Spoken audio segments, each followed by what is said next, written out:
Морбиден молк, ладнокрвно смеење и поглед кон таванот, вака 25-годишниот овчар Трајче Бојковски, обвинет за серија свирепи убиства, се појави пред правдата. Драмата во Кумановскиот суд настапи од самиот почеток, кога обвинетиот серијски убиец одби да си го потврди сопственото име. Овака и присутните оштетени роднини на жртвите предизвика револт, коментираа дека тој се преправа. По кратка пауза Бојковски проговори без воопшто да се замисли, негираше вина за сторените дела.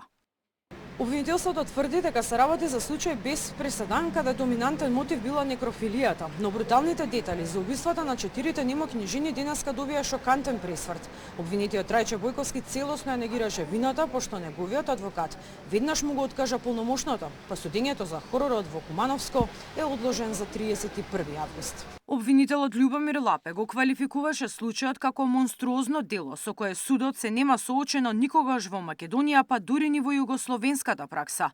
Овчарот од Драгоманци убил 4 жени и уште 2 се обидел да ги убие. Според обвинителството, Бојковски свесно ги избирал жртвите да бидат немокни, стари и осамени, со намера да ги задоволи своите полови страсти врз мртви женски тела, влегувал во нивните домови, физички ги напаѓал, удирал и давел, па откако ќе ги усмртал, врз нив извршувал полови дејствија, рече обвинителот.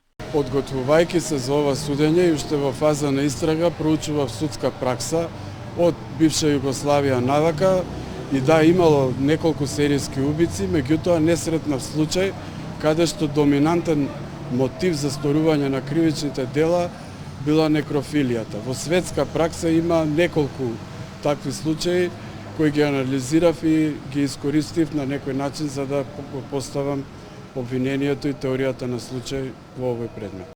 Воедно, на истите околности се предложени и двете оштетени кои што ги преживеале нападите и кои што во детали опишуваат како бил извршен нападот. И тоа сето во содејство со вештите наводи и мислења од обдукциите за видовите на повреди кореспондираат, се работи за исти или слични телесни повреди. Во однос на постапката, очекувањата беа дека обвинетиот ќе ја признае вината, но за жал такво нешто не се случи. Станува збор за многу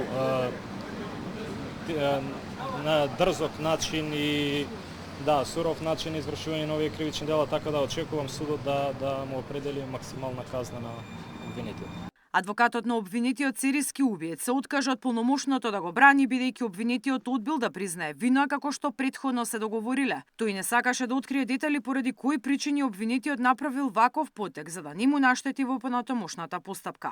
Обвинетиот не го прифати мојот совет да признае вина на првото рочиште и сметав дека повеќе моите услуги правни нема да му се од корис и затоа го откажав полномошното на истиот. Со оглед дека се работи за притворски предмет, судот нема да чека долго по летните одмори. На следното рочиште ќе мора да му биде доделен адвокат по службена должност, а пред судечкиот совет ќе треба да дојдат за да сведочат и двете преживеани жени.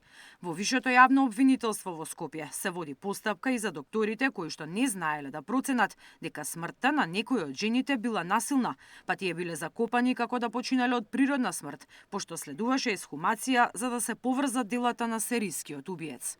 Мирјана Давидовска, Сител телевизија.